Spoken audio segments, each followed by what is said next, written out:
loss, the suddenness of it, the unexpectedness of it. But I know that you are on tonight to speak to people at this moment and that you have something important you want to tell them. Tell us. I do. My husband gave 110% to everything he did. When I met him in college, he was known as Mr. St. Joe's because he embodied every spirit of that college. And then getting a job at the Mary Lewis Academy right out of college, he just became that guy who everybody loved, everybody was inspired by. Every lesson he had his students engaged and wanting to learn more. I received a letter from his chairperson, and she said she never learned more about economics than in his Santa's workshop elves lesson. And that touched me because I never got to see him as a teacher in front of a classroom, but I can imagine because I see him with our own children and I see him with the members of our community and with our friends. And he always has a listening ear, no matter what you're talking about. The country's getting used to remote learning. And we had to get used to virtual caregiving and virtual marriage and just being there for each other. And when I had said to him, do you want me to say something for the prayers? Do you want me to put it out there? Not make it public, but, with our own friends and family who didn't know yet. And he was debating it. And then when I finally did post and I made it public, I said to him, before I did it, I said, babe, it's time. I said, it's time to make this known. Besides the prayers, I said, people are not listening. People are not taking this serious enough. There are still kids riding their bikes.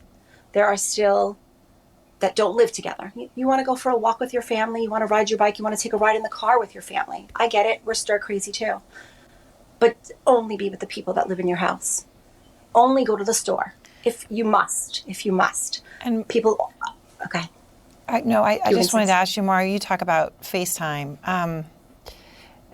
Were you able to be with him when he died, or I was? No? I was. You were. I was. Yes. Thank God. I was. Yes. The doctors kept me very much in the loop. She called and told me that I had. Deeply sorry for your unbearable loss. Have you been able to see Tatiana and your children? Have you been able to bury them? Да, я успел, я доехал.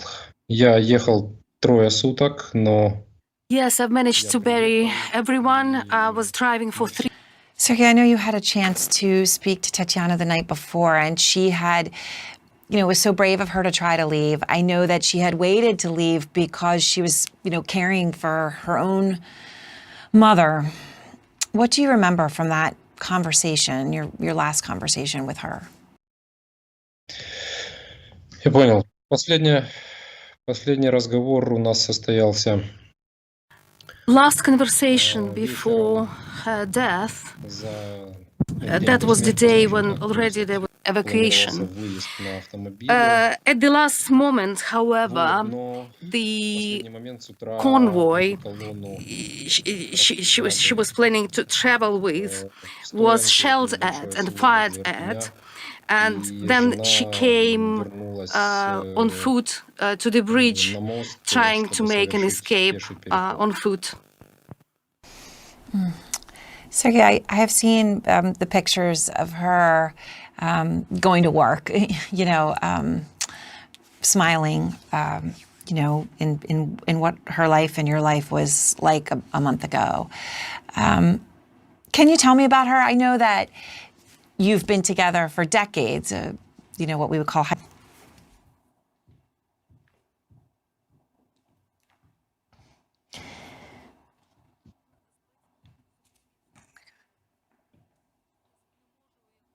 Can you tell me about them? Ну, я это называю войной в онлайне. I call this the war online because we used to be in our family, we used to use Google geolocation, and we used to see each other with my wife on Google Maps. And that morning, I noticed that there was to a hospital in Kiev. If anyone watching could learn something about Elisa and Mikita and, who they were, what would you want the world to know about them? Ну, это были обычные веселые дети. Никита, старший сын, 18 лет. They Он were учился на втором normal, курсе института cheerful на children. программиста. Он также My хотел son квартиру в Киеве. leave Kiev. Мы We будем will здесь до конца. stay here till the end. Okay. Все вместе.